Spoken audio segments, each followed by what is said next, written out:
Olá, boa noite. Eu sou Rosiane Kennedy e você confere com a gente a partir de agora as notícias que circularam hoje nos corredores do poder. Casa da Moeda retoma a emissão de passaportes. Receita Federal alerta para o golpe do amor. Os detalhes você confere com a gente a partir de agora aqui, diretamente de Brasília, pela TV Brasil, pela Rádio Nacional e emissoras públicas de todo o país. Eu já começo o noticiário hoje contando para você o seguinte: a TV Brasil iniciou hoje uma campanha com a hashtag Eu Quero a TV Brasil em HD. É porque é o seguinte, embora a TV Brasil já transmita todas as suas imagens em alta qualidade de imagem, imagem em alta definição, nem todos os telespectadores recebem a imagem com essa qualidade. Então, se for o seu caso, a gente até sugere aí, entre em contato com a sua operadora de televisão para perguntar por quê e exigir, até porque é um direito seu no seu contrato de ter imagem em alta definição. E aí também a sugestão para que você compartilhe, ajude a gente aí nesta campanha com a hashtag Eu Quero a TV Brasil em HD. Amanhã a gente vai explicar direitinho para você por que isso, o que é que está acontecendo, quais são as operadoras que já transmitem em HD ou não, mas a gente lembra, é seu direito ter essa imagem em alta definição, porque a TV Brasil já está transmitindo sim em alta definição. Agora a gente começa o noticiário dos corredores do poder, conversando com Jéssica Gonçalves, diretamente no estúdio da Rádio Nacional, porque Jéssica tem informações a respeito dessa retomada pela Casa da Moeda da emissão dos passaportes. Uma boa notícia, né, Jéssica? Boa noite. Oi, Rosiane, boa noite a você e a todos. É sim uma ótima notícia. Os passaportes voltaram a ser impressos nesta segunda-feira. A Casa da Moeda, responsável pela produção do documento, recebeu hoje as informações pessoais dos solicitantes e retomou a produção. Para conseguir atender a toda a demanda, o órgão realiza uma mega operação. Vai trabalhar 24 horas por dia, 7 dias por semana. A expectativa é colocar em dia as solicitações num prazo de 5 semanas. E as entregas serão feitas em ordem cronológica, ou seja, quem pediu primeiro vai receber primeiro. De acordo com a Polícia Federal, 175 mil pedidos de passaporte ficaram represados durante a suspensão. E na última sexta-feira, o crédito de 102 milhões de reais foi disponibilizado para que o serviço voltasse ao normal. A emissão do documento foi suspensa no dia 27 de junho, porque a Polícia Federal atingiu o teto de gastos no orçamento com esse serviço. Voltamos com você, Rosiane. Obrigada, Jéssica Gonçalves. Agora a gente vai até a redação da TV Brasil no Rio de Janeiro, porque Maurício de Almeida tem novidades em relação àquelas negociações para a venda da SEDAI. Como que está essa negociação? Hoje teve reunião aí envolvendo governo federal e governo estadual do Rio. Boa noite, Maurício. Boa noite, Rosiane. Pois é, uma reunião que aconteceu hoje na sede do BNDES, aqui no centro do Rio de Janeiro, marcou o início das negociações para a venda da SEDAI. Por uma limitação legal, o BNDES não vai poder comprar sozinho as ações da SEDAI. Mas o banco decidiu montar um consórcio formado por outros bancos privados que já demonstraram interesse de comprar a SEDAI. Durante essa semana vão ser realizados estudos técnicos para definir o valor real da Companhia Estadual de Águas e Esgotos aqui do Rio de Janeiro. Depois da definição desse valor, o BNDES e outros bancos privados que vão participar do consórcio vão decidir se compram integralmente a SEDAI ou se vão fatiar a empresa comprando apenas uma parte das ações e depois a outra parte seria privatizada da SEDAI. O Banco BNDES já decidiu que vai liderar esse consórcio e a expectativa do governo do estado é conseguir pelo menos 3 bilhões e 500 mil reais com a venda da SEDAI. Esse dinheiro vai ser utilizado pelo governador do Rio, Luiz Fernando Pezão, para colocar em dia os salários dos servidores públicos aqui do Rio de Janeiro. Na próxima sexta-feira, uma outra reunião já está marcada na sede do BNDES. Até lá, o governo do estado acredita que todos os impasses vão ser resolvidos e o governador saiu da reunião otimista. Ele acha que na próxima sexta-feira será possível assinar a venda da SEDAI e conseguir o dinheiro para colocar em dia os salários dos servidores. Quem conversou com os jornalistas no fim da reunião de hoje foi o ministro Moreira Franco, que representou o governo federal no encontro. Vamos assistir um trecho dessa entrevista. Pelo menos duas alternativas já estão sendo consideradas. A primeira seria a de uma operação com bancos privados e o BNDES assumiria a liderança da organização desse grupo de bancos e uma segunda seria a própria aquisição pelo BNDES da empresa. O governo do estado tem pressa para vender a SEDAI porque ele pretende colocar rapidamente os salários em dia dos servidores. Lembrando que cerca de 204 mil funcionários aqui do estado ainda não receberam integralmente os salários de maio. Junho ninguém recebeu e o 13º do ano passado também não foi pago para nenhum funcionário da rede pública estadual. Rosiane. Obrigada, Maurício. E olha, um dos assuntos que Maurício abordou foi justamente sobre essa negociação com o BNDES. Falou em BNDES, eu me lembrei de uma outra história, e Mariana Jungmann já está aqui ao meu lado para contar, é que aqui no Congresso Nacional tem a expectativa da instalação da CPI mista do BNDES e também uma CPI no Senado Federal. Mariana, boa noite. Não são as únicas CPIs aguardando, pelo menos aqui do outro lado do salão, né, que a gente fala que do lado de lá é o Senado Federal. São 4 CPIs esperando aí, que devem funcionar na volta dos trabalhos legislativos. Rosiane, isso mesmo. Boa noite. Trabalhos legislativos que serão retomados na próxima quarta-feira, dia 2 de agosto. E sim, com pelo menos 4 comissões parlamentares de inquérito que devem ter prosseguimento a partir aí, então, do segundo semestre. As do BNDES são 2. Uma comissão mista da Câmara e do Senado que será destinada a investigar especificamente contratos com a holding JF dos irmãos Joesley e Wesley Batista. Essa ainda não teve as indicações necessárias dos membros para compor essa CPMI, então ela ainda deve demorar um pouquinho mais. Agora, no Senado, uma comissão específica do BNDES para investigar contratos do banco com várias empresas, não apenas com a JF. Essa conseguiu o número mínimo de indicações pouco antes do recesso parlamentar e então a expectativa é que ela seja instalada com o retorno dos trabalhos no Congresso. Aí existem outras 2 comissões. Uma que vai investigar maus tratos de crianças e foi criada em abril, na época que surgiu aquela polêmica daquele jogo da baleia azul. É uma comissão que vai investigar esse tipo de jogo que leva adolescentes ao suicídio e também outras situações de maus tratos e pedofilia. E aí, Rosiane, a gente tem também a continuidade da CPI da Previdência lá no Senado, que deve encerrar os trabalhos até 8 de setembro, mas seus membros já informaram que pretendem fazer uma prorrogação dela, então ela deve continuar por mais tempo.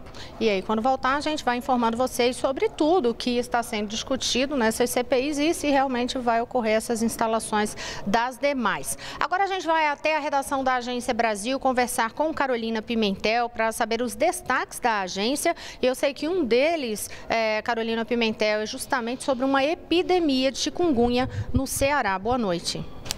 Boa noite, Rosiane. O estado, o Ceará, está enfrentando uma epidemia de chikungunya, doença que é transmitida pelo mosquito Aedes aegypti, o mesmo transmissor da dengue e da zika.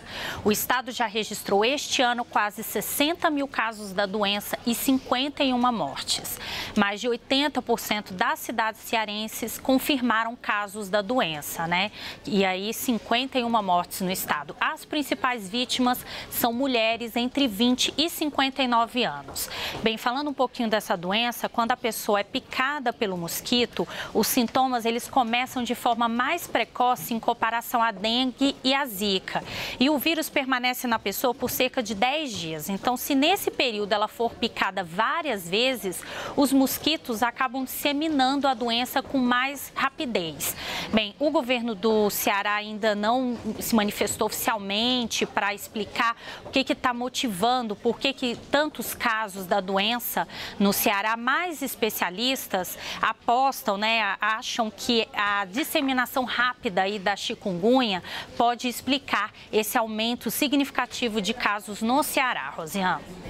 Ô, Carol, você tem também uma alerta aí em relação àquelas pessoas, os estudantes que vão precisar do FIES, porque amanhã começam inscrições, né? Isso, as inscrições para o segundo semestre de 2017 do FIES começam amanhã e vão até sexta-feira. 70 mil novas vagas vão ser oferecidas àqueles estudantes que estão procurando financiamento para cursar o ensino superior em instituições de ensino privadas, né? A lista de instituições e os cursos cursos que são ofertados por meio do FIES já pode ser consultada pela internet no site FIES Seleção. Podem se inscrever os estudantes que tenham participado do Enem com uma média de notas aí igual ou superior a 450 pontos e não podem ter zerado a redação. O candidato também precisa ter uma renda familiar mensal bruta per capita de até 3 salários mínimos.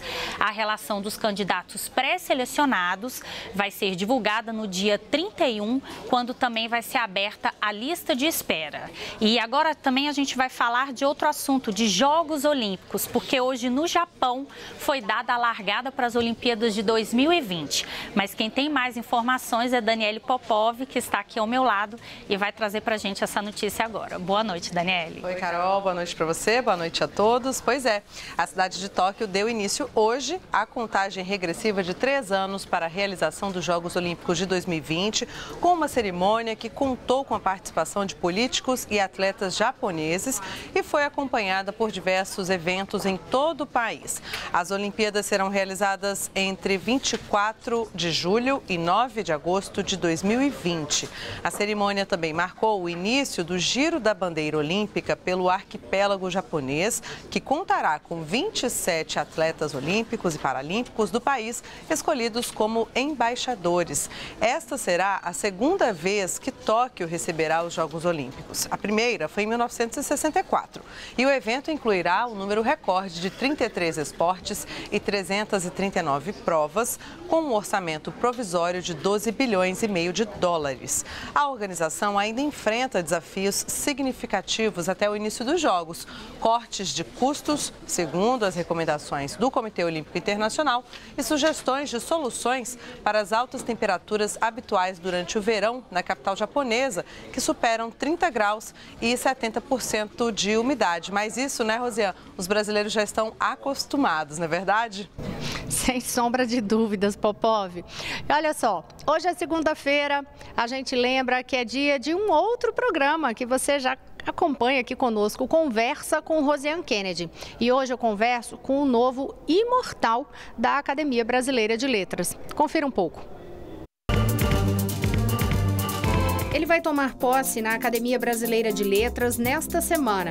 João Almino é diplomata e escritor, tem 6 romances publicados e muitos elogios da crítica. É considerado por muitos um vanguardista. Esse título ele reluta em aceitar, mas assume o compromisso com a inovação. Nesta conversa, você vai saber sobre a obra e a inspiração de um nordestino de Mossoró que viveu em várias partes do mundo e escolheu Brasília como cenário para as suas histórias. Não faz sentido escrever para repetir e nem para se auto-repetir. Então é importante, de fato, no trabalho de ficção, procurar inovar um pouco, ir um pouco além das fronteiras que já foram traçadas para a própria ficção, do seu ponto de vista técnico, do ponto de vista da linguagem e assim por diante. Então fica o convite aí para você acompanhar essa conversa hoje, 9h30 da noite, aqui na TV Brasil. No próximo bloco, outras notícias que ocorreram hoje nos corredores do poder. Eu volto já.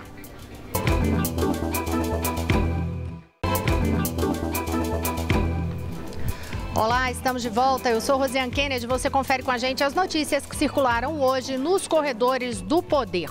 Eu lembro a você que hoje a TV Brasil começou a campanha com a hashtag Eu Quero a TV Brasil em HD. Então, junte-se a nós nesta campanha aí nas redes sociais, coloque essa hashtag, porque é o seguinte, a TV Brasil, ela já transmite as imagens em alta definição. No entanto, nem todos os telespectadores recebem a imagem com esta qualidade. Se for o seu caso, a sugestão que a gente faz é ajuda a gente mesmo nessa campanha, colocando essa hashtag Eu Quero a TV Brasil em HD nas redes sociais e ligue também na sua operadora de televisão para saber por que você não está recebendo esse canal em HD. Então fica aí a sugestão e também um pedido de apoio nesta nossa campanha iniciada hoje. Amanhã a gente vai trazer outras informações sobre este assunto. E agora a gente vai voltar a conversar com Maurício de Almeida na redação do Rio de Janeiro, porque hoje foi iniciado iniciada uma campanha contra o tráfico de pessoas. No momento, inclusive, né, Maurício, por exemplo, a gente veio do fim de semana aí com aquela notícia triste lá no Texas, que encontraram ali um caminhão com 8 pessoas mortas no caminhão ali, e ali as investigações locais apontaram justamente para uma possibilidade de tráfico de pessoas. Aqui no Brasil, a gente também tem encontrado situações assim, e você tem detalhes sobre esta campanha iniciada hoje, né? É isso mesmo, Rosiane. A Secretaria Estadual de Direitos Humanos lançou a campanha chamada de Coração Azul. O objetivo é conscientizar a sociedade sobre problemas como a exploração sexual, o tráfico de órgãos e também o trabalho escravo, casos que infelizmente acontecem aqui no Brasil. No primeiro dia da campanha foi colocada uma grande caixa de presente no terminal de ônibus aqui do Rio de Janeiro. Dentro dessa caixa, as pessoas, quando entravam na caixa, podiam assistir relatos de pessoas que sofreram problemas de exploração sexual ou que foram também obrigadas a trabalhar de forma escrava. Dentro da caixa também tem fotos e outros vídeos para denunciar o problema. Com isso, a Secretaria de Direitos Humanos quer conscientizar a população e ajudar que a população faça denúncias sobre casos de exploração sexual ou de trabalho escravo. Denúncias podem ser feitas pelo Disque 100. Basta ligar 100 de qualquer telefone e você faz a denúncia de forma anônima. Segundo a Polícia Civil aqui do Rio de Janeiro, é muito importante receber esse tipo de denúncia, já que várias vezes os casos não conseguem ser investigados porque a polícia não sabe que está acontecendo aquela exploração sexual. Tanto que na semana passada, depois de receber uma denúncia, a Polícia Civil conseguiu prender uma quadrilha que explorava sexualmente mulheres aqui no Rio de Janeiro. O grupo agia da seguinte forma: aliciava jovens quase sempre no Paraguai e oferecia para essas jovens uma oferta de emprego aqui no Brasil. Só que quando elas chegavam no Rio de Janeiro, na verdade, eram obrigadas a trabalhar como prostitutas. 4 pessoas foram presas e as jovens que estavam sendo obrigadas a se prostituir foram libertadas pela Polícia Civil. Rosiane. Obrigada, Maurício. Olha, a respeito da informação que eu comentei na abertura desta notícia, a Michele Candes acabou de me mandar aqui uma notícia da agência F, que diz que o motorista daquele caminhão lá, que eu falei que foi encontrado no Texas, prestou depoimento hoje e já chegou a 10 o número de pessoas que morreram ali e que estavam nesse caminhão. Ele disse que não sabia dessas pessoas na parte do caminhão e o sistema de refrigeração não estava funcionando. Havia ali informações, olha, ele negou saber que havia essas pessoas e afirmou que tentou ajudar os imigrantes que estavam presos na carroceria. Mais um desses casos tristes que a gente vê acontecer pelo mundo, e aí essas denúncias de tráfico de pessoas. Agora a gente vai falar de um outro assunto que circulou hoje nos corredores do poder e é um alerta feito pela Receita Federal a respeito do golpe do amor. Daniele Popov, que história é esta? Conta pra gente. Pois é, Rosiane, o golpe do amor ou o golpe Dom Juan é aquele em que mulheres são induzidas a fazer depósitos em troca de bens e benefícios supostamente retidos no aeroporto. O alerta da Receita Federal surgiu porque a alfândega do órgão em Guarulhos vem recebendo um número crescente de ligações de vítimas do golpe. Os criminosos criam perfis falsos nas redes sociais, geralmente se passando por estrangeiros em boas condições financeiras e com empregos prestigiados. Após envolverem emocionalmente a vítima, eles se declaram apaixonados e prometem o envio de bens diversos do exterior por via postal ou por meio de um viajante. Depois, pedem que a vítima deposite dinheiro em contas para que possam resgatar bens que supostamente foram retidos pela Receita no aeroporto. Já foram relatados, segundo a Receita Federal, casos em que golpistas fizeram propostas de casamento e anunciaram que mandariam caixas contendo presentes diversos, como óculos, bolsas, celulares, anéis de ouro para o noivado, documentos pessoais e, em muitos casos, dinheiro em espécie em dólares, libras ou euros. Após o suposto envio dos presentes, a quadrilha exige pagamento da vítima, alegando que as mercadorias estariam retidas na alfândega. E a Receita Federal ressalta que não exige qualquer pagamento em espécie ou por meio de depósito em conta corrente. Rosiane? Obrigada, Daniele Popov. Agora a gente volta a conversar com Jéssica Gonçalves no estúdio da Rádio Nacional, que tem informações sobre novidades aí naquela Operação Zelotes. Jéssica. Rosiane, a Justiça Federal em Brasília aceitou hoje denúncia apresentada pelos investigadores da Operação Zelotes contra 11 pessoas acusadas de fraudes em julgamentos no CARF, o Conselho Administrativo de Recursos Fiscais, envolvendo o Bank Boston. Com a decisão proferida pelo juiz Valisney Oliveira, da 10ª Vara Federal, passam a condição de réus, servidores públicos, advogados, lobistas e um ex-diretor do banco. A Procuradoria acusa o grupo de agir a favor do Bank Boston, o atual Itaú Unibanco, para conseguir pareceres favoráveis à instituição financeira junto ao CARF, que julga dívidas tributárias de empresas com o fisco. O grupo teria conseguido evitar o pagamento de 509 milhões de reais de impostos devidos pelo Bank Boston. Os acusados vão responder, entre outros crimes, por corrupção, gestão fraudulenta e lavagem de dinheiro. Em nota, a assessoria do Itaú Unibanco disse que a empresa comprou o Bank Boston em 2006, mas que os processos envolvendo a instituição são de responsabilidade do vendedor do banco, que foi o Bank of America. O Itaú ainda afirmou que nenhum dos 11 acusados foram funcionários do banco. Já a assessoria do Bank of America disse que a instituição não vai comentar o caso. Rosiane. Obrigada, Jéssica. E agora a gente confere uma informação do repórter Lucas Por Deus Leon, que é da Rádio Nacional e deixou este material gravado e você pode conferir na Rádio Agência Nacional a respeito de uma condenação do ex-governador aqui do Distrito Federal, Agnello Queiroz. O ex-governador do Distrito Federal, Agnello Queiroz, foi condenado por improbidade administrativa por ter reintegrado à Polícia Militar o ex-deputado distrital Marco Lima, expulso da corporação em 1992 por questões disciplinares. Tendo sido readmitido à polícia após virar deputado distrital em 1995, foi novamente exonerado em 2000. Mas em 2012, o ex-deputado foi nomeado por Agnello para uma função na Casa Militar, cargo reservado aos policiais militares. Na decisão da 7ª Vara da Fazenda Pública do Distrito Federal, o juiz Paulo Afonso Carmona determinou o ressarcimento dos valores retroativos em salários recebidos pelo ex-militar, que, segundo o Ministério Público, chegou a mais de R$1 milhão. Na condenação, Agnello também perde os direitos políticos por 8 anos e é proibido de firmar contratos com o poder público. Segundo o juiz, Agnello causou prejuízos financeiros ao permitir o reingresso do ex-policial. A Justiça também condenou o advogado de Agnello por participar da nomeação do ex-deputado Marco Lima na Casa Militar. Ainda cabe recurso contra essa decisão e a defesa deve recorrer, mas não conseguimos contato com o advogado do ex-governador até o fechamento dessa reportagem. Essa já é a 5ª condenação do ex-governador Agnello Queiroz, que ainda responde por outros 2 processos na Justiça do Distrito Federal. Olha, aí hoje a ministra do Supremo Tribunal Federal, Carmen Lúcia, enviou à Procuradoria-Geral da República aquele pedido da defesa de Michel Temer para ter acesso aos áudios da delação premiada. Quem tem detalhes sobre isso é Carolina Pimentel. Bem, Rosiane, a presidente do Supremo Tribunal Federal, ministra Carmen Lúcia, encaminhou então à Procuradoria-Geral da República o pedido feito pela defesa do presidente Michel Temer para ter acesso a 7 gravações que foram recuperadas pela Polícia Federal durante a perícia no áudio da conversa que foi gravada pelo empresário Joesley Batista durante o encontro que ele teve com o presidente Michel Temer em março no Palácio do Jaburu. Agora, na decisão, a ministra Carmen Lúcia entendeu que o pedido dos advogados não tem urgência e que deve ser decidido pelo relator do processo, o ministro Edson Fachin, após o fim do recesso da Corte, que termina no dia 1º de agosto.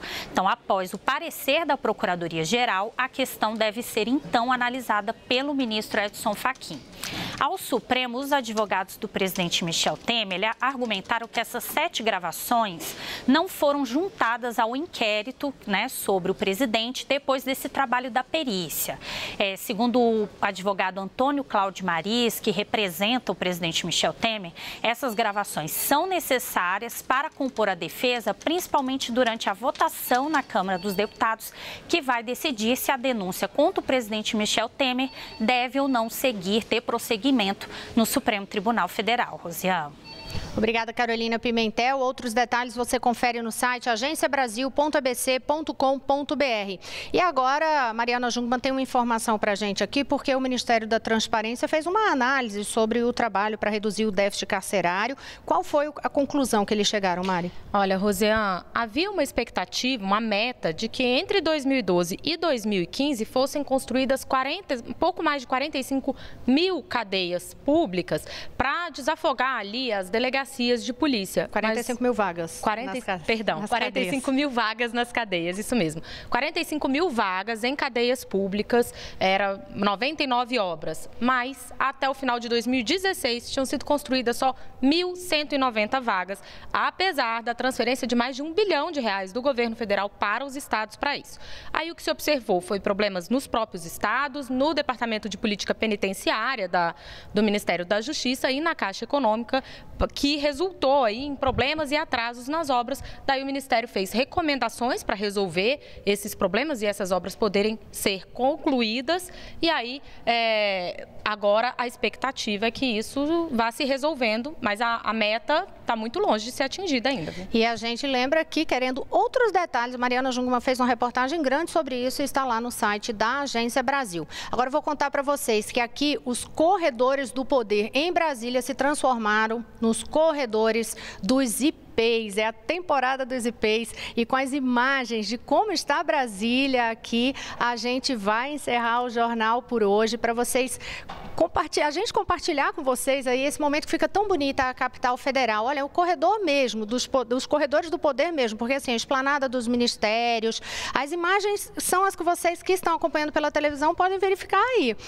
Tem os corredores ali da esplanada dos ministérios, o setor de autarquias, o setor policial, tudo está repleto de IPs. São imagens belíssimas, você consegue conferir várias aí do Walter Capanato na Agência Brasil. Boa noite a todos, até amanhã. Boa noite, Mariana. Boa noite, Rosiane, até amanhã. Você, inclusive, foi para um festival de IP.